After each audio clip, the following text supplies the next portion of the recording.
बिहार के युवाओं से मैं सवाल पूछना चाहता हूं।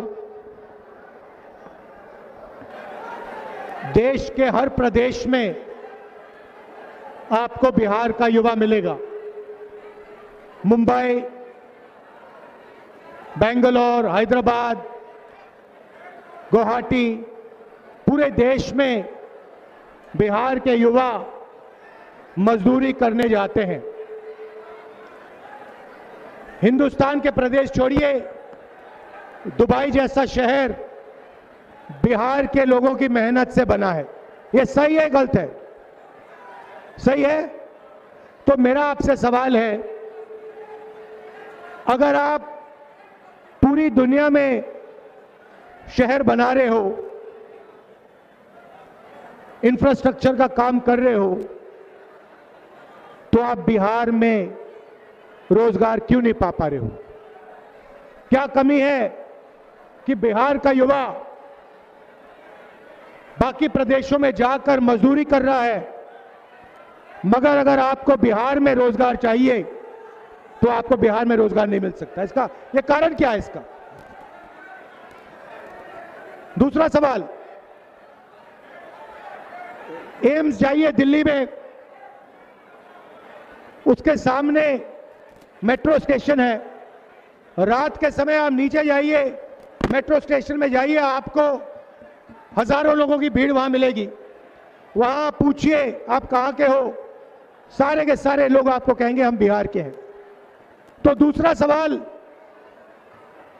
इलाज करवाने के लिए आपको दिल्ली में एम्स क्यों जाना पड़ता है? बिहार में आप अस्पताल में इलाज क्यों नहीं करवा सकते? और तीसरा सवाल, एक ऐसा समय था जब नालंदा में दुनिया की सबसे बेहतरीन यूनिवर्सिटी हुआ करती थी। पूरी दुनिया से लोग नालंदा आते थे। बाद में भैया, बाद में करना, अभी नहीं। पूरी दुनिया से नालंदा आते थे, शिक्षा के लिए आते थे। जापान से, कोरिया से, चाइना से, इंग्लैंड से, जर्मनी से। मगर आज बिहार में यूनिवर्सिटी, कॉलेजेस सारे के सारे शिक्षकों को धोखा देते हैं, शिक्षकों को धोखा देते हैं। बिहार का युवा महीनों पढ़ाई करता है, मेहनत करता है, उसके माता पिता लाखों रुपए खर्च करते हैं और फिर पेपर के समय पेपर लीक हो जाता है और पूरी की पूरी मेहनत खराब हो जाती है। और जिनकी रिश्तेदारी है, दोस्ती है, पकड़ है, उनको फर्स्ट डिवीजन मिलता है और ईमानदार युवा पीछे रह जाता है। तो इन तीन चीजों के बारे में आपके चीफ मिनिस्टर ने क्या किया? पिछले 20 साल से नीतीश जी का राज है। शिक्षा, स्वास्थ्य, रोजगार के लिए नीतीश जी ने क्या किया, आप मुझे बताओ। एक उदाहरण दे दो कि एक अस्पताल खोला हो, एक यूनिवर्सिटी अच्छी बनाई हो, किसी को रोजगार दिया हो, आप बता दो, उदाहरण दे दो। कुछ नहीं। लंबे लंबे भाषण होते हैं, नरेंद्र मोदी जी आते हैं, विकास की बात करते हैं और फिर यमुना के सामने स्पेशल तालाब बनाया जाता है, साफ पानी का तालाब नरेंद्र मोदी जी के लिए बनाया जाता है। उसमें नरेंद्र मोदी जी स्नान करेंगे और बाकी देश गंदी यमुना को देखता रह जाएगा। ये दो हिंदुस्तान बन रहे हैं, एक अमीरों का, अरबपतियों का, अदानी अंबानी का, और दूसरा गरीब जनता का, किसान का, मजदूर का, बिहार के युवाओं का। ऐसा बिहार हमें नहीं चाहिए। बिहार जैसे पहले सेंटर हुआ करता था शिक्षा का, वैसे ही एक बार फिर शिक्षा का सेंटर बनना चाहिए। मैंने नालंदा में कहा कि दुनिया के सबसे बेहतरीन यूनिवर्सिटी नालंदा में बननी चाहिए। पूरे देश को मालूम होना चाहिए कि बिहार में सबसे बेहतरीन शिक्षा मिल सकती है। हमारी सरकार थी, मनमोहन सिंह जी की सरकार, नालंदा यूनिवर्सिटी हमने चालू की। हमारा विजन था कि पूरी दुनिया में नालंदा यूनिवर्सिटी फिर से दिखाई दे, सुनाई दे उसके बारे में, मगर बीजेपी ने उस काम को खत्म कर दिया। वो नहीं चाहते कि आपको प्रगति मिले। आप देखिए, नोटबंदी की, गलत जीएसटी लागू की, छोटे व्यापारियों को खत्म किया, स्मॉल मीडियम बिजनेसेस को खत्म किया। बिहार में रोजगार कहां से आएगा? बिहार में अदानी अंबानी रोजगार नहीं दे सकते। बिहार में छोटे व्यापारी, स्मॉल और मीडियम बिजनेसेस वाले रोजगार देंगे। और मैं चाहता हूं कि एक ऐसा दिन आए जब टेलीफोन के पीछे मेड इन चाइना ना लिखा हो, मेड इन बिहार लिखा हो। आप ऐसा दिन चाहते हो? चाहते हो ऐसा दिन? नरेंद्र मोदी ये काम नहीं कर सकता, दम ही नहीं है उसमें, डरपोक है। आप देखिए, अमेरिका का राष्ट्रपति कहता है, 50 बार अमेरिका के राष्ट्रपति ने कहा कि नरेंद्र मोदी को मैंने फोन किया और उससे कहा ये ऑपरेशन सिंदूर जो है इसे एकदम बंद करो। और डोनाल्ड ट्रंप कहता है कि 2 दिन में नरेंद्र मोदी डर गया और उसने ऑपरेशन सिंदूर को बंद कर दिया। 50 बार बोला उसने। प्रधानमंत्री का अपमान कर रहा है वो, हर रोज प्रधानमंत्री का अपमान कर रहा है। प्रधानमंत्री को कोई फर्क नहीं पड़ रहा, क्योंकि प्रधानमंत्री डोनाल्ड ट्रंप से डरता है।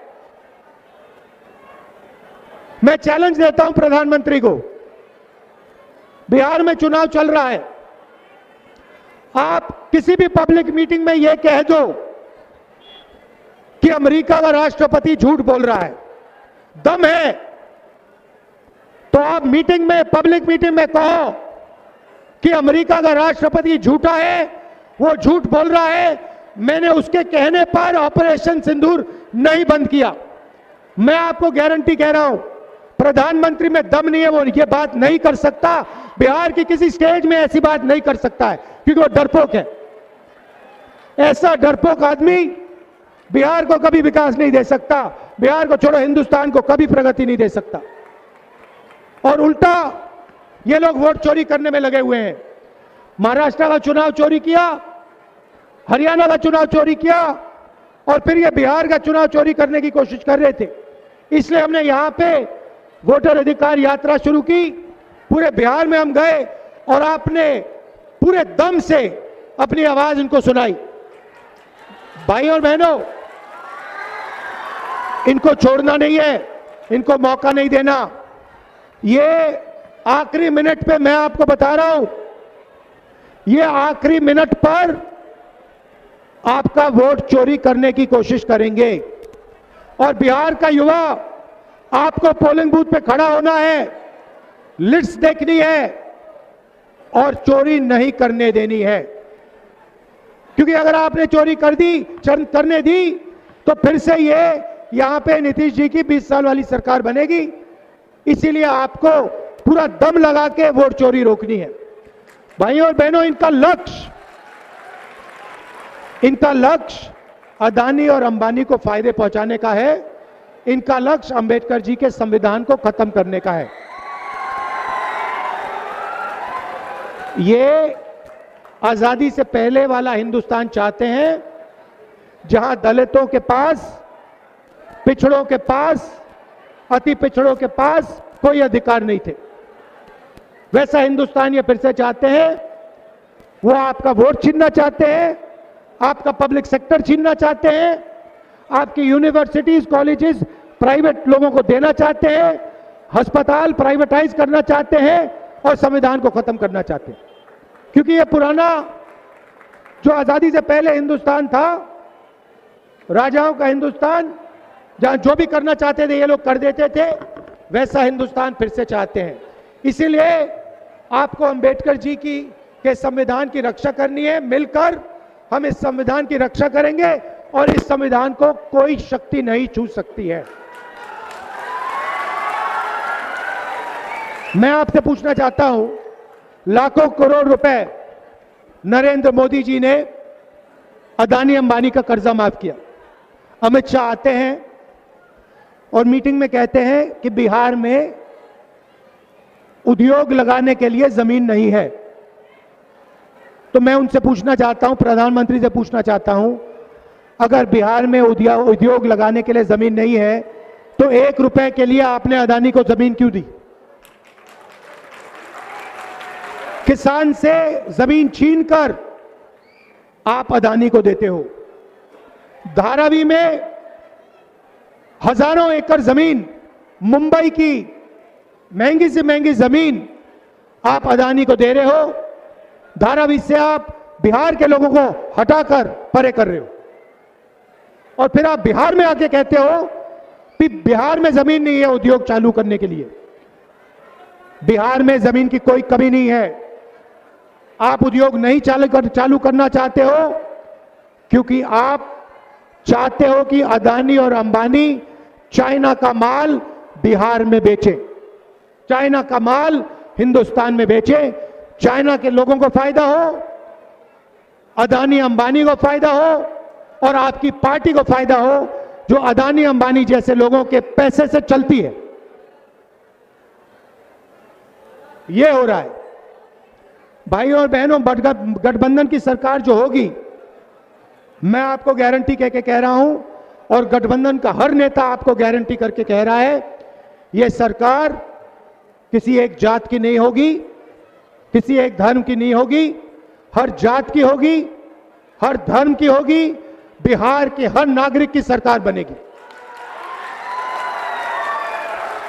चाहे अति पिछड़ा वर्ग हो, चाहे पिछड़ा वर्ग हो, दलित वर्ग हो, महादलित हो, अल्पसंख्यक हो, गरीब जनरल कास्ट हो, जो भी है उसकी आवाज इस सरकार में सुनाई देगी और बिहार के लिए यह सरकार काम करेगी। यह हम आपको गारंटी दे रहे हैं।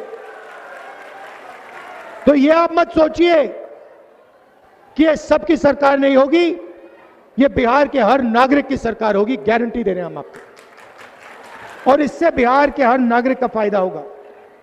हमारी कोशिश होगी कि एक बार फिर हम आपको सरकारी कॉलेजेस, यूनिवर्सिटीज और स्कूल दें और एक बार फिर अच्छे अस्पताल बना के दें और रोजगार पैदा करने की हमारी पूरी कोशिश होगी। आप सब यहां आए, दिल से आपका धन्यवाद करता हूं। नमस्कार, जय हिंद, जय बिहार।